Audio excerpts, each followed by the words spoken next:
And if you want to sign it here, I'll let you do it.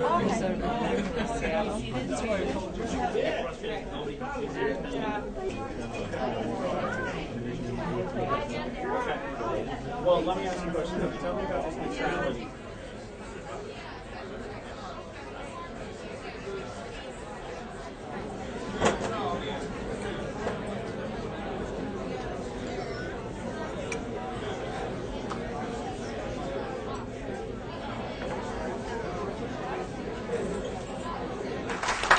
And again, I'm Julia Zapsik. I feel very strongly about the discussion we're engaged in here today. I think it's good, and I think it's important. The question of whether APS staff at Rutgers should come together and join the rest of the Rutgers University staff and faculty who are affiliated with the union is an important discussion that connects us to a part of a greater discussion that's happening at the state level, the national level, about things like health care, retirement savings and benefits, opportunities for work and livable wages, work-family balance, just to name a few. And I'm a card signer, and I'm a proud member of the URA. You all, please. Thank you. Julia, I think that you could not have said it better, that people ought to have the ability to make a decision based on the free flow of information, particularly on a university campus. And that's what neutrality agreements are about, and that is exactly what has been put in place. And people ought to have a right to make a free choice whether they want to join a union. And I think that is what card check recognition is about. Many of you probably know that when I was in the United States Senate, I was one of the lead sponsors of Freedom of Choice Act. I believe in it, and I'm consistent in standing for it, and I am very thrilled that President McCormick and all of those, including Charlie, that worked so hard to make sure that we got together and people can make a personal choice about whether they think a union is a good thing or a bad thing for them in their life without having it biased in how it's presented. And it's a fundamental right, at least from my reading of the state constitution, it is a right, and it's something that should be practiced in the workplace in general. And so regardless of how you feel about unions, and I actually feel pretty good about unions, but regardless of how you feel, you ought to be able to have that debate, and people ought to be able to vote. And as Monsignor talked about, the free will, the majority, ought to be expressed through that process.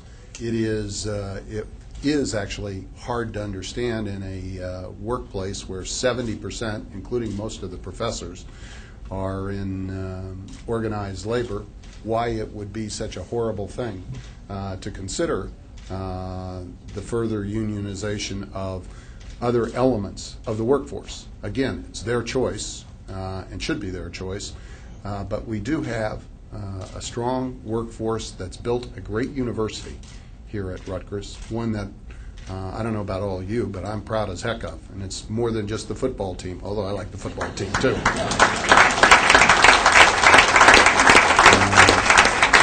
And it is a seat of excellence in research and advancement of science and intellectual thought, and we should be proud of what's gone on. And I don't think that there is any reason to argue that somehow or another the choice to be a part of collective bargaining units has somehow undermined the credibility and the excellence of the university. I may not always agree on what my friends on the other side of the bargaining table may actually want in those negotiations, but that's what collective bargaining is about. And it is the responsibility of those of us who take on the challenges of managing public policy to stand for what we believe in, and it is the responsibility of the other people to represent the best interests and then to get to agreements. And so if you choose, those of you who have a decision to take, one way or the other, whatever your choice is, you ought to have that choice, and then we ought to move forward.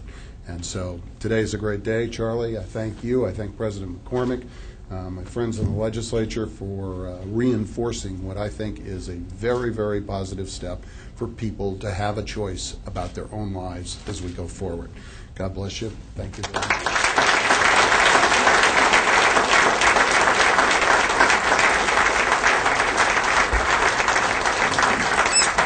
Thank you very much, Governor.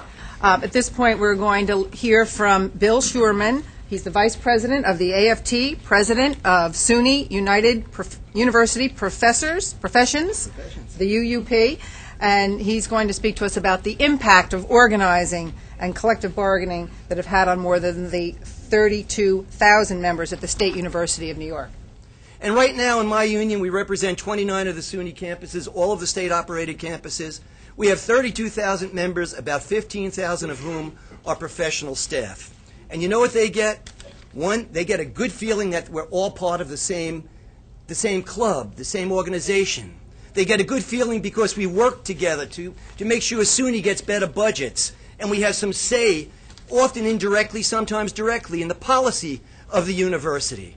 They get good health benefits. They get tenure. Our professional staff has tenure, as professionals in 8 other states outside of New York have tenure. You have to recognize that we're an organization of empowerment, and you will be an organization of empowerment, and it will be the only organization in the university that you own and control. It will become whatever you want it to become. I look at the union much as an artist would look at a clay vase. You can shape it any way you want because we're democratic, we're open, and our potential is limited only by the commitment we make to that organization. I urge you to give careful thought to this. I urge you to think about that fight that I saw many, many years ago when I had much more hair and it was much longer. And I urge you to think of everything that you can benefit, all the benefits you can draw from being a member of the union. I've dedicated my life to the union movement. It was never part of a plan. It was the right thing to do, and I hope you guys come and join us. Thanks.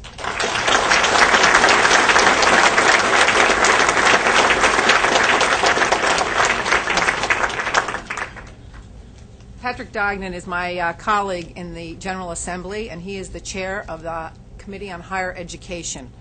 He brings a unique perspective to all of this, and we are very honored to have him join us today as well. Patrick? You have the right to be organized. I taught at Middlesex County College for 10 years. I was at Middlesex County College when AFT came on board. I can tell the administration, I can tell you, the college functioned more effectively after AFT became the bargaining unit than before. I was the grievance chairman. I can tell you that firsthand. Not only were there not more grievances, there were less grievances, because it's easier for the administration to be able to deal with an organized unit as opposed to deal in a dysfunctional, disorganized fashion. Join a union. You have nothing to fear. The administration has nothing to fear. You'll be better for it. You'll be organized, and everyone will be better served. If I mean anything to you, if I have any credence to you, please listen to that. And thank you for having us here today.